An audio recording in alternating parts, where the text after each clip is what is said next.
یه ماشین اومد با بیسیم بهمون علامت داد که وایسین کنار. وایسادیم کنار، بعد گفت اینجا چیکار می‌کنیم؟ ما گفتیم اومدیم پارک یکم قدم بزنیم. بعد عکس یه متهم نشون داد که شما با این تماس گرفتیم. گفتیم خیر. بعد گفتش که مخاطبای گوشیتون رو چک کنیم. ما گوشی رو باز کردیم نشون دادیم به همون که کت شلوار پوشیده بود، بیسیم دستش بود. بعد داد به نفر عقبی. صدامون کردم، بعد گفت 20 میلیون پول اومده حسابتون. ما گفتیم نه به خدا. گفت نه باید چک کنیم. بعد کت شلوارم تنشون بود، با لباس شخصی، کارت نیروی انتظامی هم بهمون نشون داد. بعد گفت برید عقب، بعد فرار کردن رفتن. چی سرقت کردن ازتون؟ 4 تا گوشی.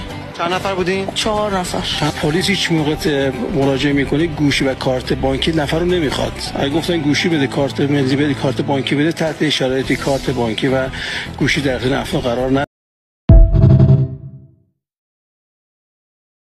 یه ماشین اومد با بیسیم بهمون علامت داد که وایسین کنار.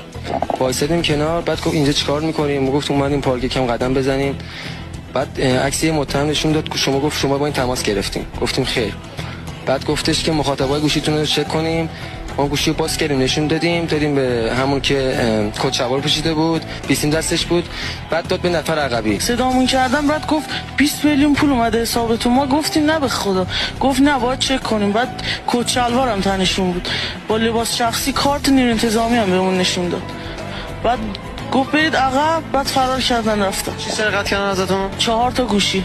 چند نفر بودین؟ 4 نفر. پلیس هیچ موقع مراجعه میکنه گوشی و کارت بانکی نفر رو نمیخواد. اگه گفتن گوشی بده، کارت ملی بده، کارت بانکی بده، تحت شرایطی کارت بانکی و گوشی در اختیار افراد قرار نداره.